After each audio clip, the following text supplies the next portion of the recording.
भारत में Indian army में काम करने वाले युवाओं को एक अलग नज़र से देखा जाता है। उनकी रिस्पेक्ट अदर गवर्नमेंट जॉब्स वालों से कई गुना अधिक होती है इंडिया में। और अगर आप भारतीय सेना में किसी ऊंचे पद पर तैनात हैं जैसे कि लेफ्टिनेंट, तो फिर बात ही क्या। आज की इस वीडियो में हम जानने वाले हैं कि किस तरीके से आप भारतीय सेना में डायरेक्ट ऊँचे पद पर जा सकते हैं, लेफ्टिनेंट बन सकते हैं, और उसके बाद किस तरीके से आपकी पदोन्नति होगी, किस तरीके से आपका प्रमोशन होगा, इसमें सैलरी आपको कितनी दी जाती है, कौन सा एग्ज़ाम आपको देना होता है। बेसिकली कई तरीके के एग्ज़ाम्स होते हैं, तो उनमें से कौन सा एग्ज़ाम आप दे सकते हैं, किस एग्ज़ाम के लिए आप एलिजिबल हैं, ये सारी चीज़ें आज की इस वीडियो में हम जानने वाले हैं। तो इस वीडियो को अंत तक ज़रूर देखिएगा। हेलो एंड वेलकम फ्रेंड्स, मेरा नाम है अनूप सिंह और आप देख रहे हैं आपका अपना YouTube channel. So let's get started.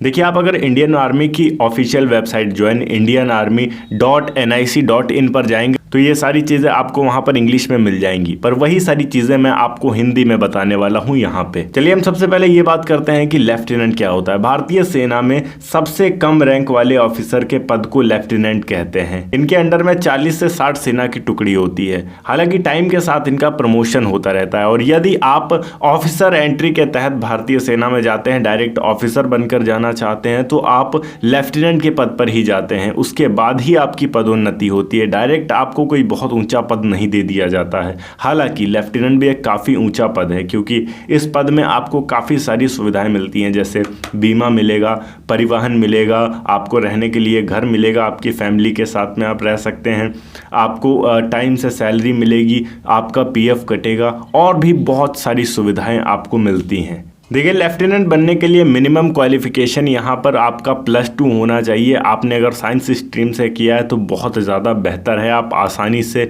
इन परीक्षाओं में शामिल हो सकते हैं।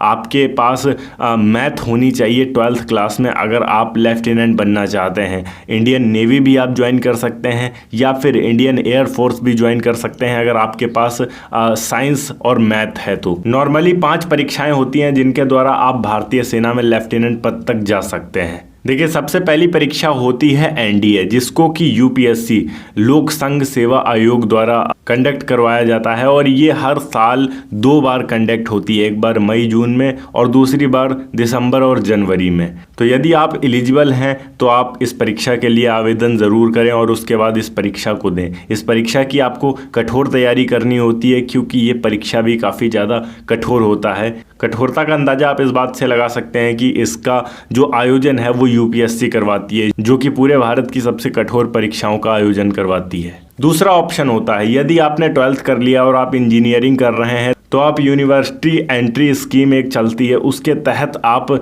एंट्री ले सकते हैं भारतीय सेना में। हालांकि इसमें भी आपको एग्ज़ाम देना होता है, और वो भी एग्ज़ाम काफ़ी कठोर होता है।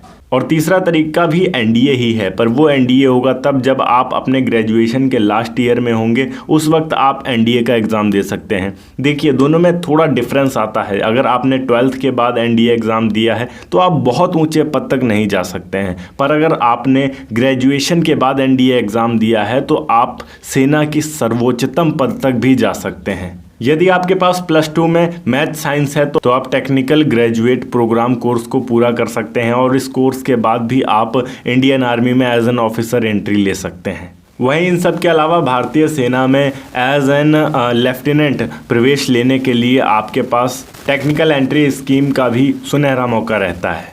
जब आप एक बार भर्ती ले लेते हैं भारतीय सेना में, उसके बाद समय से आपका प्रमोशन भी होता रहता है। जैसे कि जब भर्ती लिया तब आप लेफ्टिनेंट हैं, और 2 सालों के बाद आप कैप्टन बन जाएंगे, 6 सालों के बाद आप मेजर बन जाएंगे, फिर लेफ्टिनेंट कर्नल, उसके बाद कर्नल टीएस, और फिर finally colonel, brigadier, major general. ऐसे ही बहुत सारे पद भारतीय सेना में मौजूद हैं जो कि आपको पदोन्नति के साथ मिलते जाएंगे, और इन्हीं के साथ आपकी सैलरी भी इंक्रीज होती जाएगी हर बार। अब जब सैलरी की बात कर ही ली है तो फाइनली हम यहाँ पर बात करते हैं कि एक लेफ्टिनेंट को सैलरी कितनी मिलती है। जब आप भारतीय सेना ज्वाइन करते हैं एज एन ऑफिसर, तब आप एक लेफ्टिनेंट होते हैं, और लेफ्टिनेंट की शुरुआती सैलरी 56,100 रुपये से लेकर 1,77,000 रुपये तक होती है।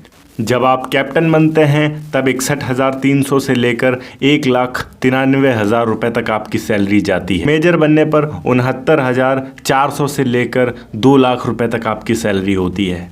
वहीं ब्रिगेडियर बनते हैं तो लगभग 1,40,000 से 2,20,000 रुपए तक आपकी सैलरी जाती है। इसी तरीके से समय के साथ आपकी सैलरी लगातार इंक्रीज होती जाती है। अंततः अगर आप सेना प्रमुख तक पहुंच पाते हैं तो वैसे में आपकी सैलरी 2.5 लाख रुपए प्रति माह होती है। उम्मीद करता हूं कि आपको वीडियो अच्छी लगी होगी और आप समझ पाए होंगे कि किस तरीके से आप भारतीय सेना में एंट्री ले सकते हैं। अगर वीडियो अच्छी लगी हो तो वीडियो को लाइक करके चैनल को सब्सक्राइब जरूर कर दीजिएगा। मैं मिलता हूं आपको नेक्स्ट वीडियो में एक नए टॉपिक के साथ। तब तक के लिए जय हिंद, वंदे मातरम।